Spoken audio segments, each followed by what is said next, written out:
मेरे प्यारे बच्चों, आज फिर से हम लेके आ गए हैं सिलेबस।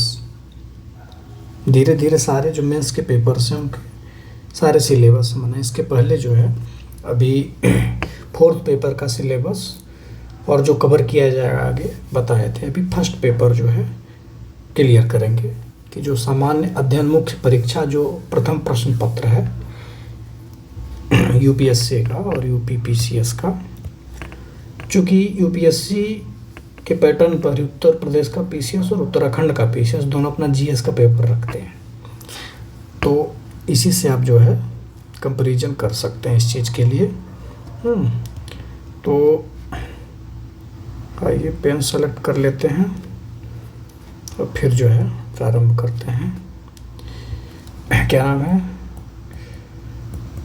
सामान्य अध्ययन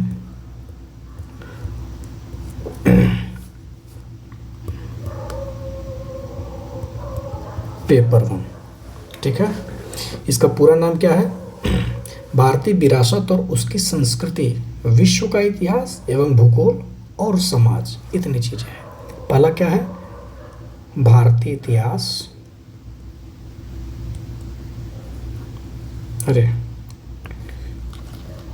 भारतीय विरासत और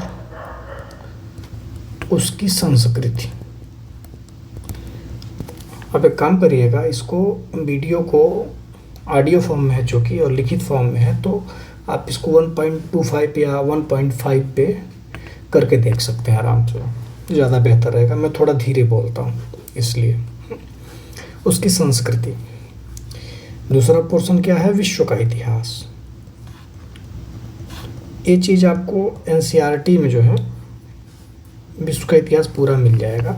समकालीन विश्व इतिहास जब पढ़ेंगे आप, पॉलिटिकल साइंस की जो किताब है इंटरमीडिएट वाली, उसमें मिल जाएगा। हाई स्कूल में भी मिल जाएगा विश्व इतिहास। ठीक है, विश्व इतिहास। अब क्या बचा? भूगोल और समाज। ये पूरा सिलेबस है फर्स्ट पेपर का। ठीक है ना? GS first. अब इसको सब डिवीजन में तोड़ते हैं। ठीक है, इसका उप विभाजन करते हैं।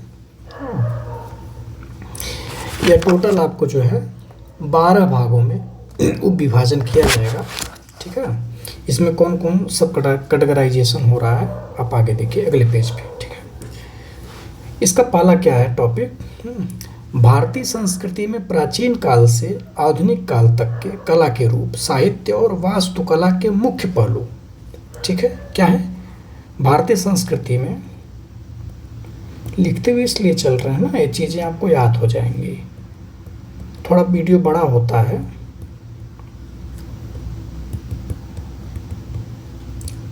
प्राचीन काल से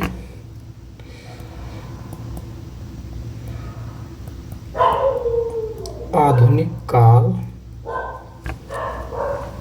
तक के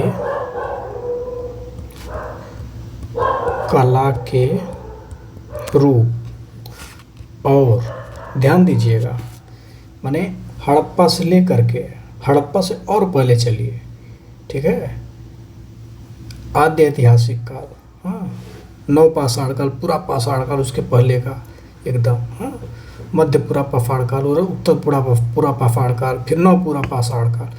उसमें जितनी भीमबेटका वगैरह गुफा में जो भी चीज़ें हैं, सारी संस्कृति की जानकारी। ठीक है, सबको पढ़ना पड़ेगा, इसको नोट करिए। हाँ, कला के रूप हो गए। और क्या क्या है? साहित्य, साहित्य का जो भी स्वरूप हो। ठीक है, और क्या बचा? वास्तुकला के मुख्य पहलू।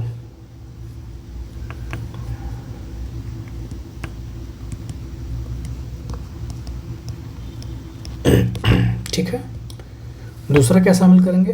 18वीं सदी के लगभग मध्य से लेकर, मतलब 18वीं सदी मतलब 1750 के इर्द गिर्द, आप उसको 1700 ये मान के चलिए 1707 के बाद जो औरंगजेब का काल है, औरंगजेब का काल जहाँ ख़त्म होता है 1707, उसके बाद से सारी चीज़ें मान सकते हैं। ठीक है, तो क्या 18वीं सदी के लगभग मध्य से लेकर वर्तमान समय तक का आधुनिक भारतीय इतिहास, जो भी महत्वपूर्ण घटनाएं हैं, ठीक है, जो आधुनिक भारत में हम लोग पढ़ते हैं, और शुरुआत वहाँ से होती है कि औरंगजेब के मृत्यु के बाद जैसे विखंडन होता है। ठीक है, उसमें आप यूरोपीय कंपनियों का जो आगमन है उसको भी शामिल कर सकते हैं। ठीक है, हाँ, क्या टॉपिक है? 18वीं सदी के लगभग मध्य से लेकर वर्तमान समय तक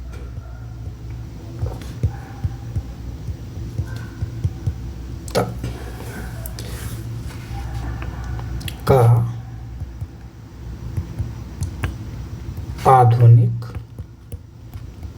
भारतीय इतिहास। ठीक है, इसमें क्या है?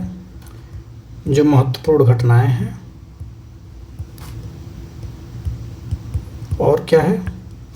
महत्वपूर्ण व्यक्तित्व हैं, और क्या है? महत्वपूर्ण विषय हैं। ठीक है, इसमें एक चीज़ आप ध्यान दिए होंगे, भारतीय संस्कृति में प्राचीन काल से आधुनिक काल तक के कला के रूप और साहित्य और वास्तुकला के प्रमुख पहलू, मतलब एंशियंट, मिडवल, मॉडर्न, जो तीनों इतिहास के भाग हैं, इसमें आपको सिर्फ और सिर्फ कल्चर पढ़ना है। कल्चर है, ठीक है, लिटरेचर है, ठीक है, और ये वास्तुकला, स्थापत्य कला, ठीक है, इन सब चीज़ों को पढ़ना है। लेकिन जो कोर इतिहास है, कोर इतिहास सिर्फ और सिर्फ आधुनिक भारत का पढ़ना है, जिसमें सब कुछ पूरा इतिहास पढ़ना है। ठीक है, आइए नेक्स्ट पेज पे चलते हैं, इसको ध्यान रखना जरूरी है। एंशिएंट मिडल की कहानी से इसमें बहुत ज़्यादा मतलब नहीं है। ठीक है, तीसरा टॉपिक क्या है? स्वतंत्रता संग्राम। इसके विभिन्न चरण और देश के विभिन्न भागों में इसमें अपना योगदान देने वाले महत्वपूर्ण व्यक्ति और उनके योगदान। क्या है? स्वतंत्रता संग्राम।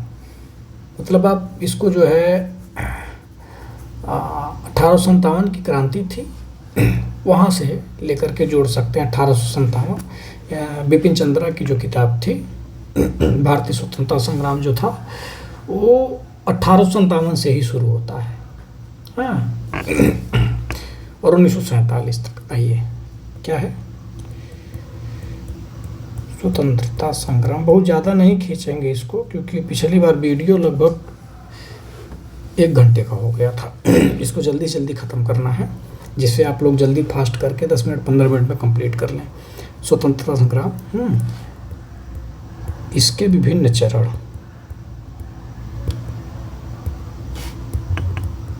विभिन्न चरण, ठीक है, और क्या है? और देश के विभिन्न भागों में, और देश के विभिन्न भागों में इसमें अपना योगदान देने वाले महत्वपूर्ण व्यक्ति। लिखते चलिए, देने वाले महत्वपूर्ण व्यक्ति। हाँ, उनके योगदान भी नोट कर लीजिए। ठीक है, हाँ। चौथा टॉपिक क्या है? स्वतंत्रता के बाद देश के अंदर एकीकरण और पुनर्गठन। ठीक है,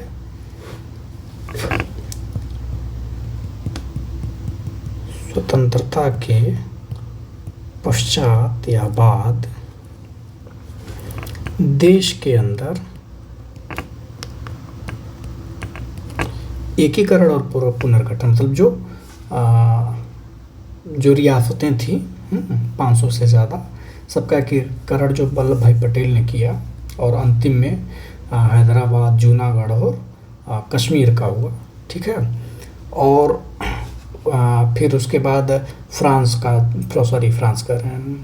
पुदुचेरी का और गोवा का, इन सब दादरा नगर हवेली का इन सबों का जो विलय हुआ वो सारी चीज़ें इसमें कवर होंगी। ठीक है। स्वतंत्रता के पश्चात देश के अंदर एकीकरण व पुनर्गठन। 5वां, विश्व के इतिहास में 18वीं सदी तथा बाद की घटनाएं तथा औद्योगिक क्रांति, विश्व युद्ध, राष्ट्रीय सीमाओं का पुनः सीमांकन, उपनिवेशवाद की समाप्ति, राजनीतिक दर्शन शास्त्र जैसे क्या, साम्यवाद, पूंजीवाद, समाजवाद, ये सब शामिल होंगे। इनके रूप और समाज पर इनके पड़ने वाले प्रभाव, ये 5वां टॉपिक है। ठीक है। विश्व के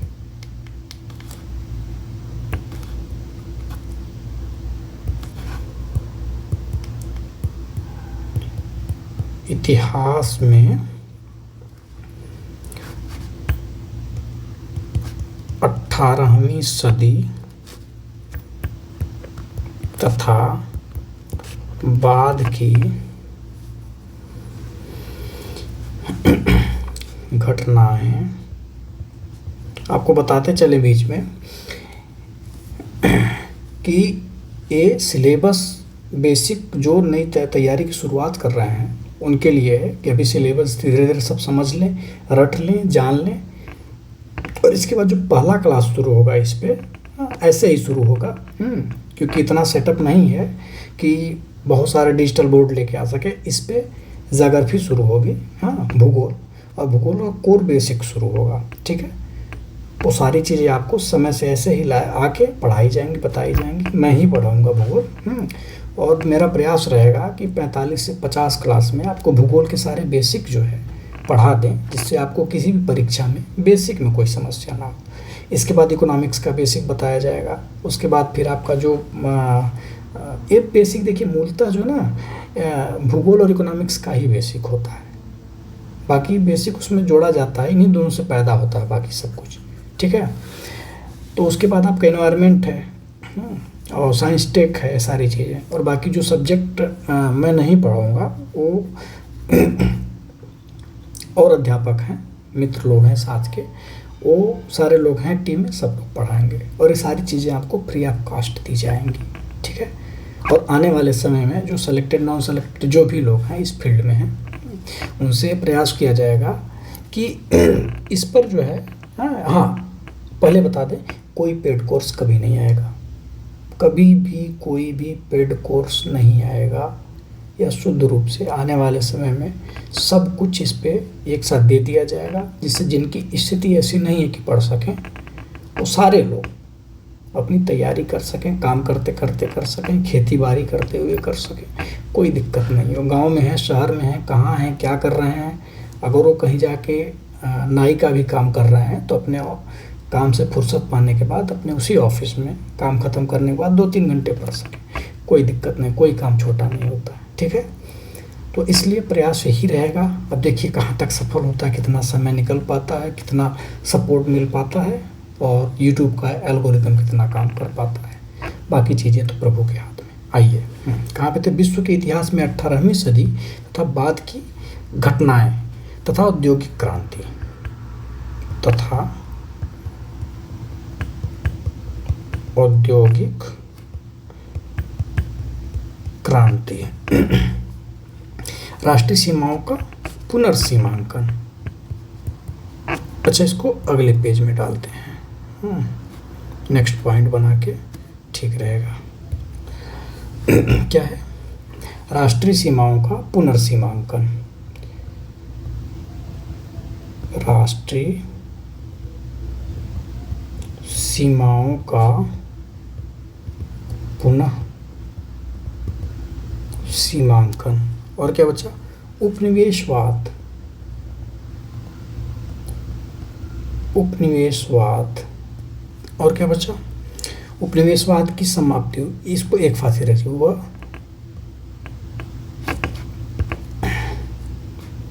उपनिवेशवाद व उपनिवेशवाद की समाप्ति, एक बात कर लीजिए। हाँ, राजनीतिक दर्शन शास्त्र, ये क्या है,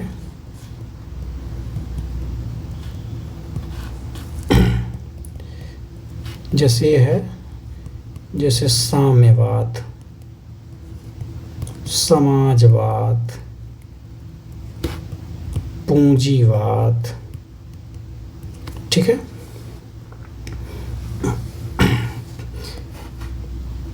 इत्यादि। आइए अब इसमें क्या देखना है, इनका स्वरूप क्या है, नोट करते चलिएगा, और समाज पर क्या प्रभाव है, ठीक है। नेक्स्ट पे चलते हैं। नेक्स्ट टॉपिक क्या है, भारतीय समाज की मुख्य विशेषताएं, भारत की विविधता। भारतीय समाज की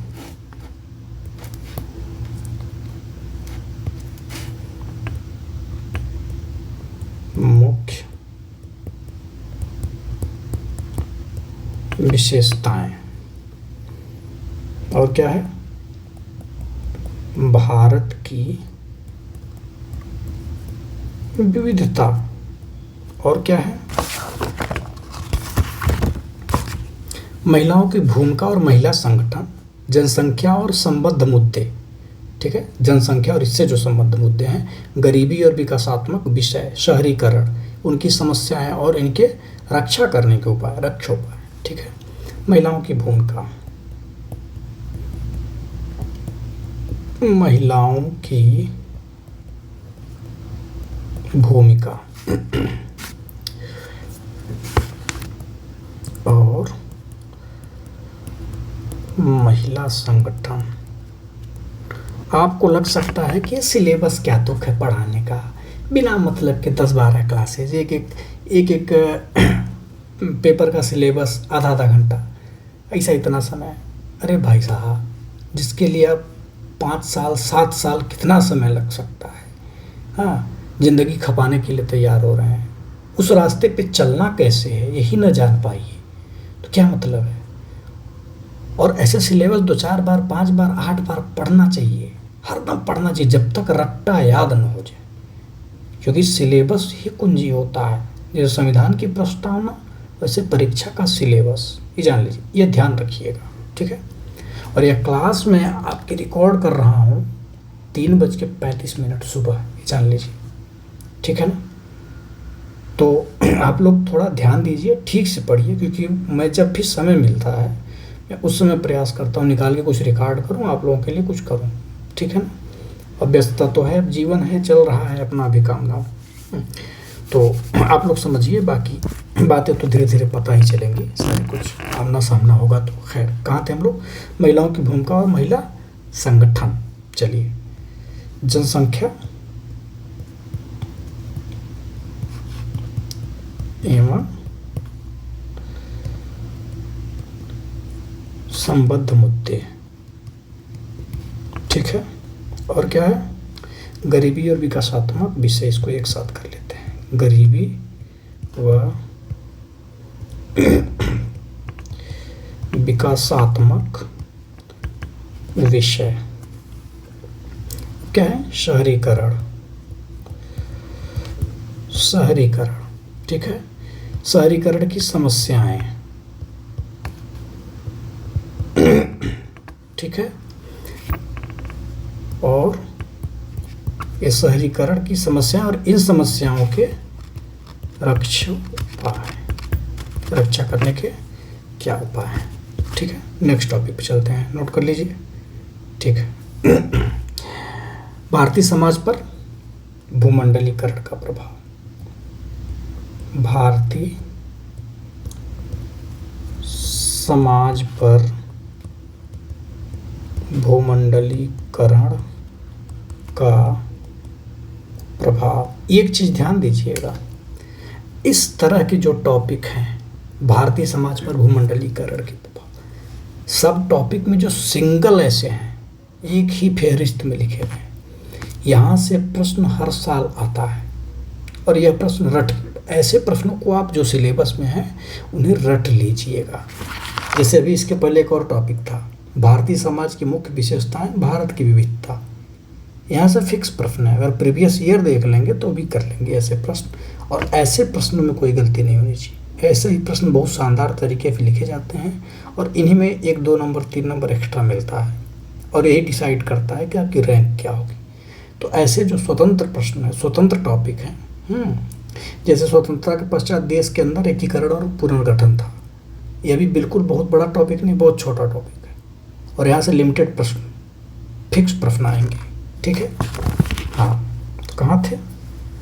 भारतीय समाज पर भूमंडलीकरण के प्रभाव। ठीक है, क्या है अब? सामाजिक सशक्तिकरण, सशक्तिकरण, और क्या बचा? संप्रदायवाद। तो देख रहे हैं दिक्कत है, इस पे पेन काम नहीं करती वाली। हाँ, संप्रदायवाद, और क्या बचा? क्षेत्रवाद और धर्मनिरपेक्षता। क्षेत्रवाद और धर्म निरपेक्षता। अगर ये जो टॉपिक है, यहाँ से आप कुछ प्रश्न उठा के रट लेंगे और कुछ इससे संबंधित कुछ फैक्ट रट लेंगे तो भी आपका उत्तर लिखा जाएगा अच्छा खासा। ऐसे टॉपिक को छोड़ना नहीं होता है। ठीक है, अब आइए जो 10वां है, विश्व के भौतिक भूगोल की मुख्य विशेषताएं। ध्यान दीजिएगा, विश्व के भौतिक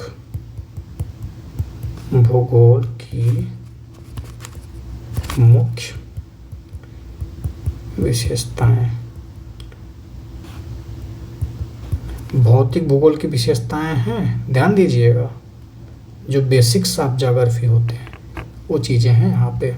ठीक है, नोट कर लीजिए। 2 टॉपिक और बचे हैं, 5 मिनट आपका समय और लगेगा, वीडियो आधे घंटे के अंदर का ही रहने। ठीक है, कलर चेंज कर लें, ब्लू से करते हैं। ठीक है,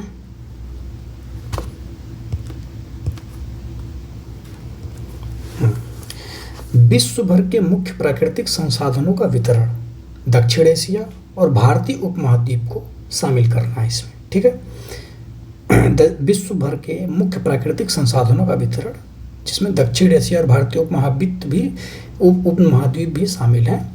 विश्व, भारत सहित पूरा विश्व। ठीक है, विश्व के विभिन्न भागों में प्राथमिक, द्वितीयक और तृतीयक क्षेत्र के उद्योगों को स्थापित करने के लिए जिम्मेदार कारक क्या हैं? ठीक है, क्या है? तो विश्व भर के मुख्य प्राकृतिक संसाधनों का वितरण, विश्व भर के मुख्य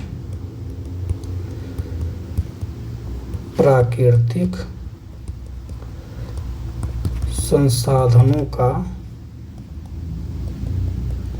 वितरण। ठीक है, इसमें क्या क्या शामिल करना है? दक्षिण एशिया और पूरा भारतीय उपमहाद्वीप। भारतीय उपमहाद्वीप समझ रहे हैं ना? भारतीय उपमहाद्वीप मतलब को एक में बता रहे हैं, शामिल करते हुए। ठीक है, भारतीय उपमहाद्वीप का मतलब हुआ है आपका कि पूरा भारत, पाकिस्तान, नेपाल, भूटान, ठीक है, तिब्बत का कुछ भाग और श्रीलंका, बांग्लादेश, ये पूरा का, अफगानिस्तान, ये पूरा का पूरा हिस्सा जो है ना, ये सब भारतीय उपमहाद्वीप का। इतना चलिए अखंड भारत का जो हिस्सा था भारतीय उपमहाद्वीप में आएगा। आइए, क्या है? विश्व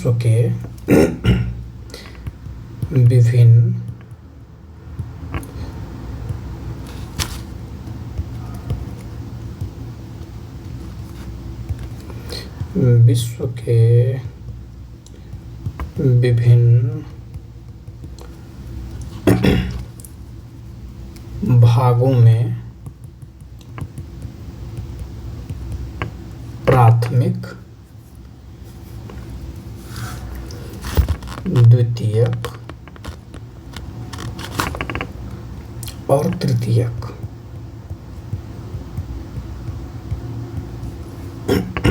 क्षेत्र के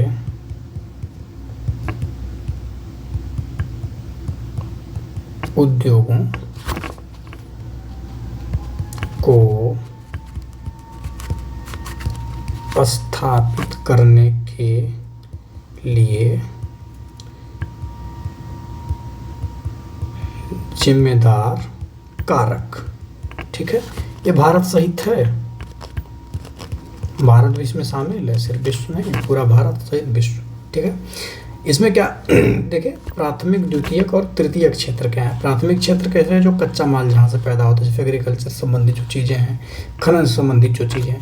द्वितीयक क्षेत्र का उद्योग से संबंधित है। ठीक है ना, जो बड़े उद्योग हैं जो इनको प्रोसेस करते हैं और इनको जो है तैयार माल करते हैं। और तृतीयक क्षेत्र मतलब क्या है, ये सेवा क्षेत्र है। ठीक है, जैसे मान लीजिए द्वितीय क्षेत्र में अगर यहाँ से मान लीजिए, जैसे मान लीजिए कि आलू पैदा किया गया, प्रथम प्राथमिक उत्पाद। ठीक है, द्वितीयक में आलू का चिप्स बना दिया गया। अब चिप्स के मार्केटिंग में जो चीज़ मतलब जो लोग इन्वॉल्व हैं वो तृतीय क्षेत्र में आ गए। ठीक है, ऐसे है, इसको समझिए। ठीक है, आइए नेक्स्ट पेज पे चलते हैं और लास्ट टॉपिक है अपना, इंतजार की घड़ियाँ समाप्त हुई। अब क्या है, भूकंप, सुनामी, ज्वालामुखी हलचल, चक्रवात, ऐसी जो महत्वपूर्ण भौतिकी घटनाएं हैं इनको शामिल किया जाएगा। ठीक है, भौगोलिक विशेषताएं हैं इनको शामिल किया जाएगा। अब इनके स्थान क्या हैं, अति महत्वपूर्ण जो भौगोलिक विशेषताएं हैं, जैसे जल स्रोत हैं, हिमावरण हैं। ठीक है, जैसे लद्दाख वगैरह का केंद्रीकरण है। और वनस्पतियां हैं, प्राणी जगत में जो परिवर्तन हैं और इस प्रकार के परिवर्तनों के प्रभाव क्या पड़ रहे हैं। ठीक है, ग्लोबल वार्मिंग वगैरह जो चीज़ें हैं सारे कुछ इसमें कवर होंगे। लास्ट टॉपिक क्या क्या है, भूकंप, और क्या है, सुनामी, और क्या है, ज्वालामुखी, और क्या है, चलिए बोलिए, बगलामुखी मैया की जय, ज्वालामुखी मैया की जय। आइए, चक्रवात। ठीक है, आदि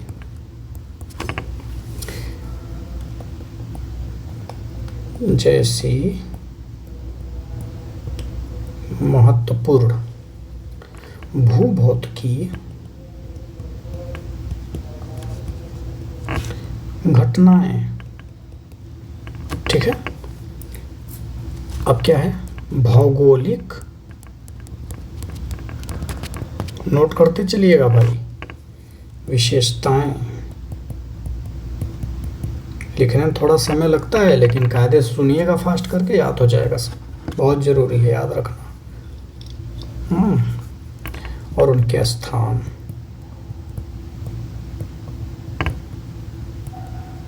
उनके स्थान। हाँ, हिंदी में लिख रहे हैं, पढ़ रहे हैं, मात्रा गलत नहीं होनी चाहिए, ध्यान दीजिएगा। मात्रात्मक त्रुटियां बिल्कुल नहीं होनी चाहिए। खैर तो बताएंगे, उत्तर जब लिखेंगे आप लोग उसको इवेलुएट करेंगे, उसमें चीज़ बताएंगे कैसे लिखना है, कैसे पढ़ना है कि मात्रात्मक त्रुटियां सुधार हो सके उनमें। भाषा प्रवणता कैसे अच्छी करनी है, ठीक है, शब्द सामर्थ्य कैसे बढ़ाना है, सारी चीज़ें बताएंगे। भौगोलिक विशेषताएं और उनके स्थान।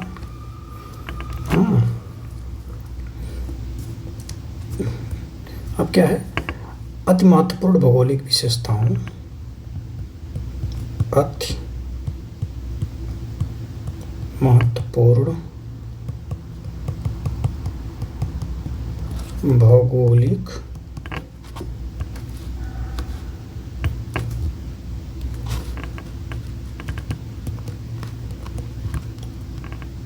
और एक चीज ध्यान दीजिएगा, A4 साइज पेज पर सीधा लिखने की आदत डालिएगा।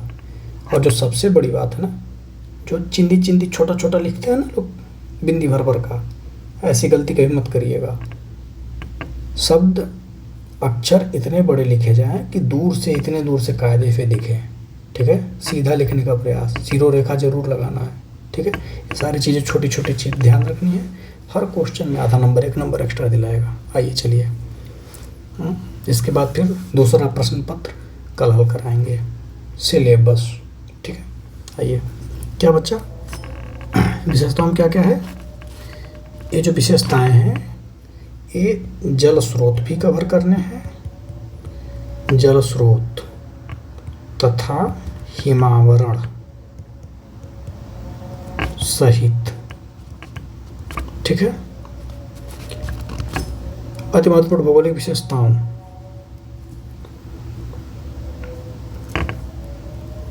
अरे ये अति महत्वपूर्ण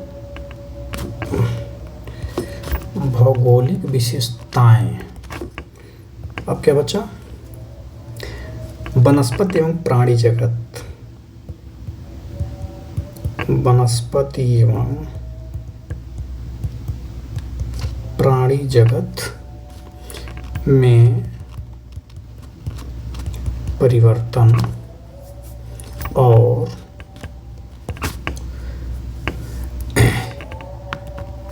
इस